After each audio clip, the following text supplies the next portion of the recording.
Power does not travel far to acquire what it does not believe is worth the distance.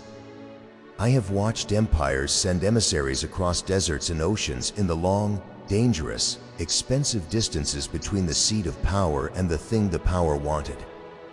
I have sat with the kings who made those decisions, who looked at the calculation of what the acquisition would cost in resources and time and the specific political complexity of reaching across the boundaries of the existing arrangement, and I have watched them decide that the cost was worth it. Not because they were generous, because they understood something about value that the ordinary calculation misses entirely. The things worth acquiring are always in places that are inconvenient to reach. If they were convenient, someone closer would already have them. Russia wants you. Not Russia as a country in the ordinary political sense that would make this a statement about geopolitics or national interest or the movement of international resources. Russia is something older than any current government. As the specific, ancient, vast, immensely patient quality of power that the name carries, the quality that has survived the collapse of every arrangement built on top of it, that has outlasted every ideology imposed upon it, that has continued to generate its specific gravity across every season of its history, including and especially the seasons that were supposed to extinguish it. That quality of power is paying attention to you. Not casually. Not in the peripheral, monitoring way of something that tracks many things simultaneously and notes each of them at the same shallow depth. With the specific, full attention, we have been watching for a long time quality of something that has been studying you since before you were aware of being studied. Something that identified, through its own instruments of assessment, instruments that do not correspond to the instruments the rooms immediately around you have been using, a specific quality in you that it has been looking for. And that is not easily found.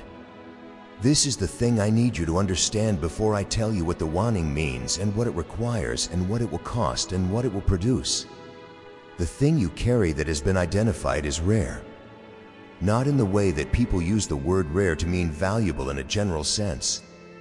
Rare in the specific, documented, historically observable sense of a quality that appears in a small number of people across a large population over a long stretch of time, and that, when it appears, consistently produces outcomes that the larger population's instruments could not have predicted from the observable qualities of the person who carries it. You are that person in this moment, and something very large has noticed. Let me tell you about the specific quality that was identified, because vagueness here is a disservice. The quality that draws the attention of large powers to specific people has a specific nature, and it is not the nature that the people inside the rooms around you have been rewarding. In fact, it is almost never the nature that the rooms immediately around a person reward, because the rooms immediately around a person are always organized around what the room needs from the people inside it, which is predictability, manageability, the kind of excellence that operates within the parameters the room established and makes the room look good without exceeding the room's capacity to contain it. The quality that large powers travel for is the quality that exceeds the room. The capacity to see past the parameters that the room accepted as the limits of the possible. The specific, unlearned, cannot be installed through instruction quality of a person whose perception moves past the edge of what the current arrangement can see and operates in the territory beyond it. Not hypothetically. Not in the theoretical sense of someone who has interesting ideas about what might be possible. Actually, in the demonstrated, tested, confirmed through the specific results of living quality of someone whose movement through the world keeps producing things in the territory beyond the current arrangement's edge. The rooms around you have been managing this quality. They have been managing it because excess is a management problem in rooms that were not built to hold it. Because the capacity that exceeds the room's parameters is experienced by the room as a disruption before it is experienced as an asset. Because the people inside the room, whose positions are organized around the current parameters, have a specific, understandable, completely non-malicious interest in the parameters remaining where they are. The management of your excess was the room protecting its parameters, not your enemies working against you. The room doing what rooms do when what they contain exceeds what they were built to hold. What is watching you from outside the room does not have the room's interest in the parameters. What is watching you from outside the room has the opposite interest. It is looking for the people whose capacity exceeds the existing parameters, because the existing parameters are the problem that the large power is trying to solve. The room's parameters represent the current state of what is possible, the current edge of how far human perception and capacity and the specific quality of seeing that produces genuinely new outcomes is reached in the current era. The large power's interest is in the next state, in the advancement of the edge, in the specific people who are already operating past the current edge and who can therefore be employed in the building of what the next state requires. Those people are not found inside the rooms that are organized around the current parameters. They are found in the spaces that the rooms could not contain. They are found in the histories of the people who exceeded the rooms and were therefore expelled from them, or who left because the containment cost more than the belonging was worth. They are found in you. I want to speak about what Russia represents historically in the specific sense that is relevant here, because the historically specific sense is the sense that carries the full weight of what wanting you means. Russia has been, across every era of its existence, the specific geopolitical and cultural expression of a particular quality of human endurance. The quality of a people who have been through everything: conquest, collapse, siege, famine, the specific accumulated weight of every catastrophe that the history of a large nation on a contested land can accumulate, and who have not only survived but maintained, through every season of the surviving, a specific, irreducible sense of themselves that the conquests could not remove and the collapses could not dissolve. This is not politics. This is the specific, observable, historically documented quality of a culture that understands, at a level below ideology, that what is essential in a people is not what the current arrangement can provide or take away. That the essential thing persists through arrangements. That the arrangements change and the essential thing continues. This quality of endurance, the specific, tested, non-ideological understanding that what is essential persists through everything, is the quality that recognizes you. Because you carry it. Not because you are Russian or because your history intersects with that history in any literal sense. Because the quality of endurance that history represents is a quality that appears in specific people across all cultures in all histories. The people who have been through everything their specific life produced and have not dissolved. Who have maintained, through every season of the accumulating, a specific, irreducible sense of what they are that the seasons could not remove. Who understand, in the bone-deep, completely non-theoretical way of someone who has lived it, that what is essential in them is not what the current arrangement can provide or take away. You understand this.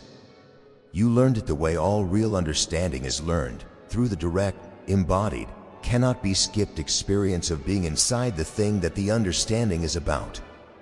Through the seasons that were designed to remove what you are and could not. Through the specific, accumulated, fully documented internal record of a person who is subject to every mechanism of the current arrangement's power to define and contain and diminish, and who came through with what is essential intact. This is why the attention arrived. The attention always arrives when the essential thing has been confirmed intact through sufficient testing. Not through one test. Through the accumulation of tests that produces the specific quality of confirmed endurance that makes a person readable as reliable at the scale that large powers operate at. A person who has been tested once and held is interesting. A person who has been tested repeatedly, across different forms of pressure, across different seasons, across the full range of what the available difficulty can produce, and who is held across all of it, is something else entirely. That person is deployable at the scale that large powers operate at. You are that person. Now I want to speak about what wanting means at the scale of the power that is paying attention. Because wanting, at this scale, is not the wanting of a person who desires something for themselves. It is the wanting of a power that requires something for the specific function the power exists to perform. This distinction matters enormously for how you understand what is being offered and what is being asked. The power that wants you does not want the managed version. Every power that operates at significant scale is learned through the accumulated history of its own attempts to employ people whose capacity exceeded the rooms they came from. That the managed version of that capacity is not the version the scale requires. The managed version was managed for the room, calibrated to operate within the room's parameters, adjusted to produce the specific kind of excellence the room rewarded, shaped by the specific, long, thoroughly installed habit of being less than it was in order to remain inside the container that could hold it. The scale requires the unmanaged version. Not the unmanaged version in the sense of the undisciplined or the unaccountable or the person whose capacity has no direction because the management that provides direction has been removed along with the management that provided constraint. The unmanaged in the specific, important sense of someone whose capacity is no longer being filtered through the room's parameters, whose perception is no longer being checked against what the room can receive before it is deployed, whose contribution is no longer being adjusted to remain within the limits of what the existing arrangement has established as the possible. The unmanaged in the sense of operating at full scale. And the power that is paying attention to you knows the difference between the version that was produced by the room's management and the version that exists underneath the management. It knows because it has the instruments to see the full version even when the management is in place. Even when the performance of the managed version is consistent and convincing and has been running long enough that the person performing it has partially forgotten that it is a performance. The instruments saw through the performance. What they found underneath was the reason for the wanting. Let me tell you about the specific implications of large-scale wanting for the person being wanted, because the implications are significant and they are not entirely comfortable, and the person who is being wanted deserves an honest account of what the wanting will require. Large-scale wanting does not arrive gently. It does not arrive with the careful, socially appropriate pacing of an ordinary opportunity that leaves the person time to decide comfortably and move at their own speed through the process of determining whether the thing is right for them. It arrives with the specific, compressed, often disorienting urgency of a power that has been waiting for the right person and has found them and is now moving at the speed of its own timeline rather than the speed of the person's comfort. This urgency will feel like pressure. Not the familiar pressure of the room, which was always the pressure of something trying to contain you. The unfamiliar pressure of something trying to deploy you. An unfamiliar pressure, even pressure that is moving in the right direction, requires the specific, practiced, non-reactive quality of a person who can distinguish between the pressure that is trying to make them smaller and the pressure that is trying to make them larger, and who can respond to each appropriately rather than responding to all pressure with the same defensive crouch that the room's management taught. The pressure of large-scale wanting requires expansion, not contraction. You have been trained by the room to contract under pressure. The contraction was appropriate for the room's pressure. It is the wrong response to the pressure of the wanting. When the wanting arrives in its full form, when the specific, concrete, this is real and it is happening quality of the attention and the opportunity makes contact with your daily life, do not contract. Expand.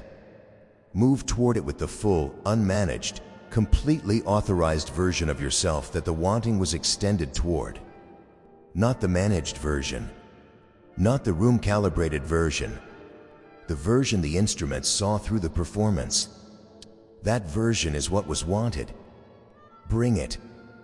I want to speak now about what you have, that Russia, that the large, historically enduring quality of power this word represents, specifically needs from you that it cannot produce internally. Every large power, however vast its resources and however comprehensive its internal capacity, has specific limitations that are structural rather than circumstantial. Limitations that are built into the nature of large power itself rather than into the specific current configuration of the power. These structural limitations are not correctable from within the power because the power's own instruments, shaped by the power's history and organized around the power's existing parameters, cannot see past the limitations any more than a room's instruments can see past the room's parameters. The structural limitation of large, Enduring power is the specific blindness that endurance produces. A power that has survived everything has also, through the survival of everything, developed the specific, thorough, comprehensively installed conviction that its own methods of survival are the correct methods, not just for its own survival, but as the general approach to the conditions that require surviving. The methods worked. The methods proved themselves across the full range of historical tests the power was subject to. The methods are, in the experience of the power, as close to proven correct as anything can be. But the methods were built for the conditions that tested them. And the conditions are changing. Not in a way that makes the endurance irrelevant. The endurance remains the most fundamental quality the power has, and the changing conditions will require it as much as the previous conditions did. But in a way that makes the existing methods of applying the endurance increasingly inadequate for the specific quality of the new challenges. The new challenges are arriving in forms that the existing methods were not built to address. Arriving at speeds that the existing processing cannot match. Arriving through channels that the existing architecture cannot see. The power knows this. Large powers always know when the methods are becoming inadequate before the inadequacy produces a visible failure. The sensing of the inadequacy is the beginning of the search for what the inadequacy requires. And what the inadequacy requires, in this specific configuration of a large and enduring power encountering conditions that exceed its existing methods, is people who can see the new form, who can move at the new speed, who can operate through the new channels, who have, through the specific, non-institutional, completely non-replicable route of their own formation outside the existing architecture, developed the exact capacity to navigate the territory that the existing architecture cannot access. You developed this capacity. Not because you chose to develop it in any strategic sense, because the route you were sent through required it, because the territory you navigated was not the territory that the existing architecture covers, because the specific conditions of your formation, the conditions that were outside the room, that exceeded the room's parameters, that the room's methods could not address, produced in you the specific, tested, confirmed through use capacity to operate in exactly the territory that the large power's existing architecture cannot reach. You can see what their instruments cannot see. You can move through what their architecture cannot enter. You can navigate the new form of the challenge at the new speed through the new channels. This is what they want. This is why the distance was worth traveling. This is why the attention arrived at you rather than at the people inside the rooms whose visible capabilities were impressive in the room's own terms but did not exceed the room's parameters, and therefore did not exceed the large power's existing capacity, and therefore did not offer what the large power's structural limitation requires. You exceed what they already have. That is the value. That is the wanting. I want to speak about something that the geography of this specific power communicates that goes beyond the political and into the specific language of scale that geography has always spoken. Russia is the largest country on Earth. Not by a small margin. By the margin of a country that spans 11 time zones, that contains within its borders the full range of human terrain, from the permafrost of the Arctic to the subtropical warmth of the Black Sea coast, from the dense forests of Siberia to the steppes that roll for thousands of miles without a single feature tall enough to interrupt the sky. A country that in the east is closer to Alaska than to its own western capital. A country that is so large that the ordinary human categories of large and small become inadequate when applied to it. This geography is not incidental. It is the physical expression of a specific quality of thinking and wanting and conceiving of what is possible.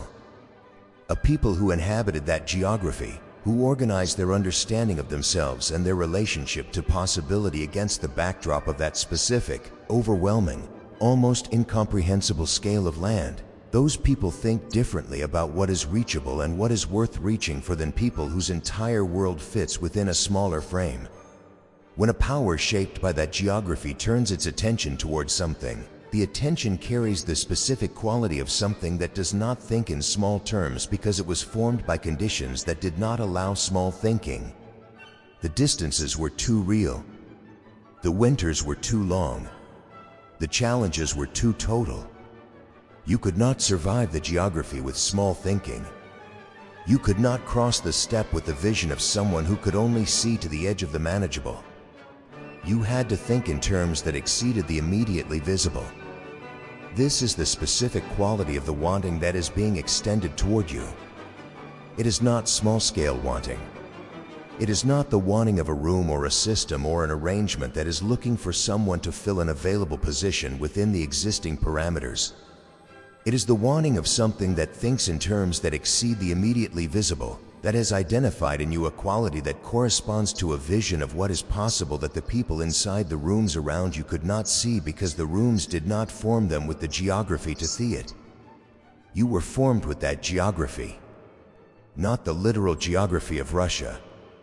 The interior geography, the specific, vast, often brutally challenging interior landscape of a life that required you to think in terms that exceeded the immediately manageable.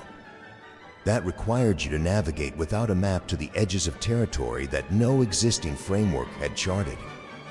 That required you to develop the specific quality of the very long view, the view that sees past the current obstacle and the current season and the current arrangement of what is visible to the thing that is becoming visible on the horizon that no one else in your immediate proximity is yet positioned to see. That view is what was recognized. That view is what is wanted. The scale of the view corresponds to the scale of the wanting, and both of them correspond to the scale of what you are always going to be required to build. Now let me speak about what happens in the rooms around you when large-scale warning arrives. The rooms will notice, not immediately, not in the first moment of the warning's arrival, before the warning has had time to produce the specific, visible changes in your position, in your access, and the quality of what is beginning to open around you that the rooms are equipped to see.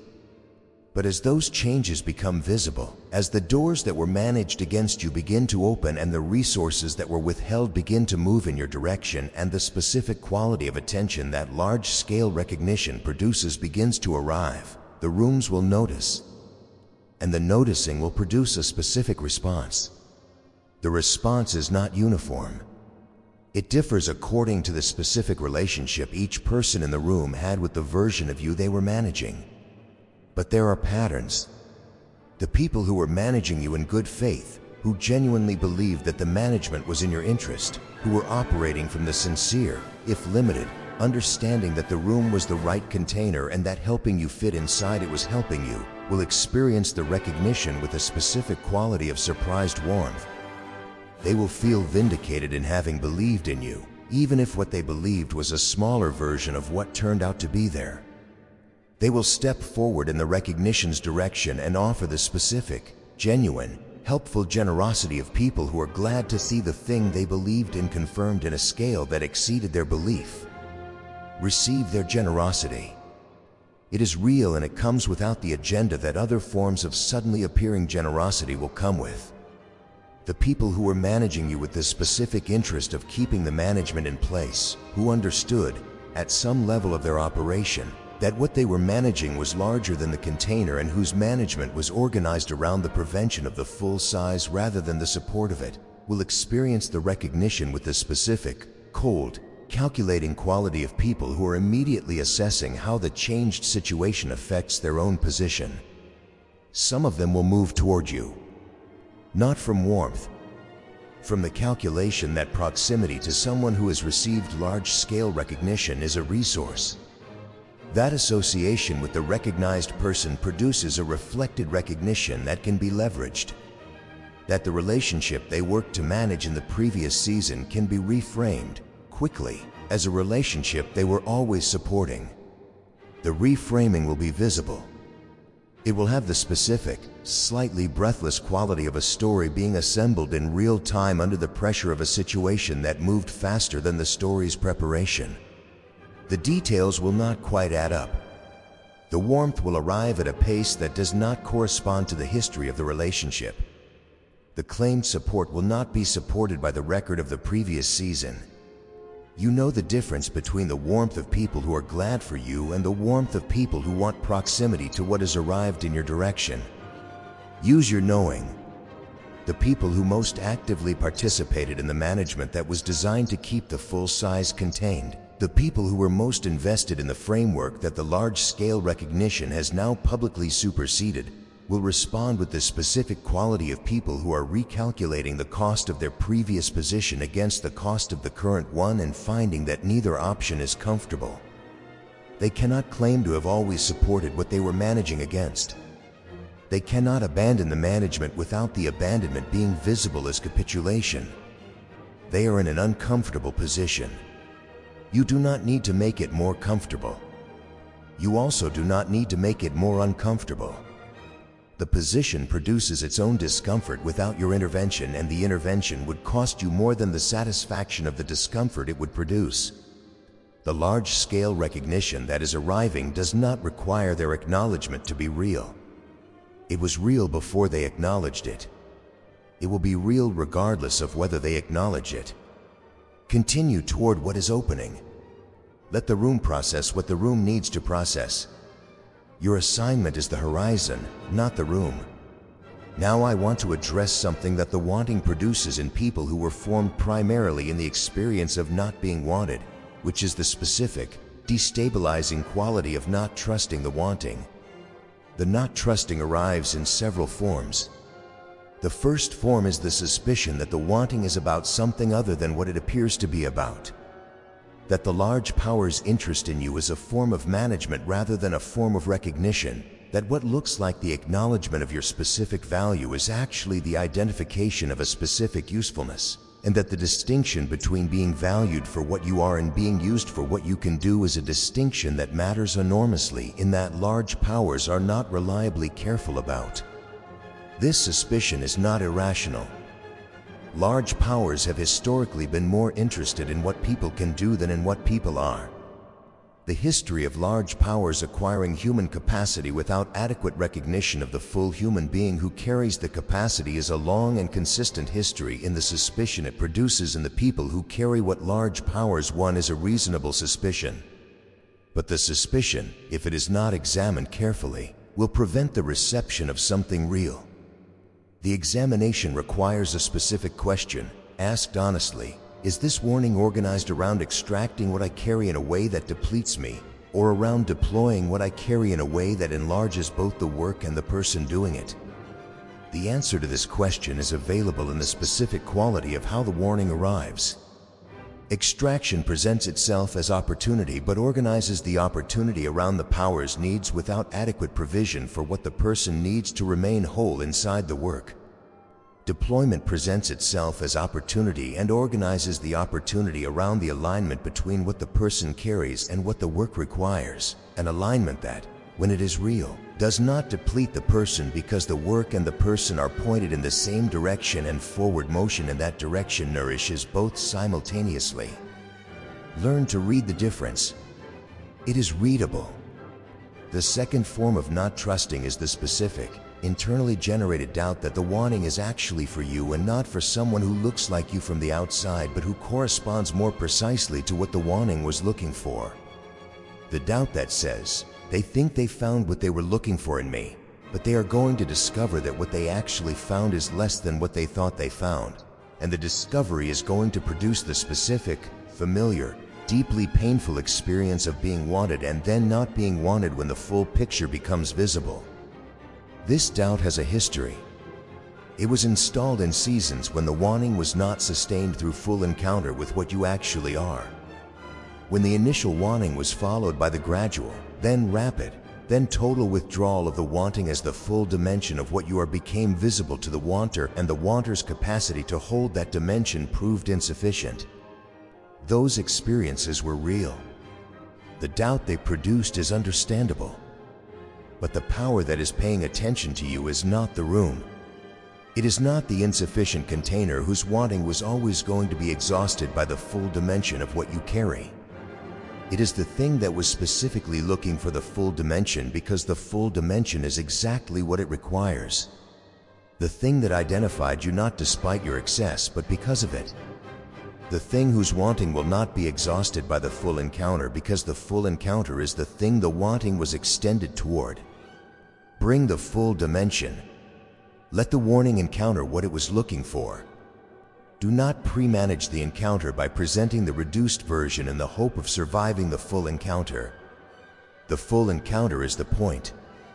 The full encounter is what will confirm, to both parties, that the identification was accurate and the warning was real, and the alignment between what you carry and what is required is the alignment that the distance was worth traveling for.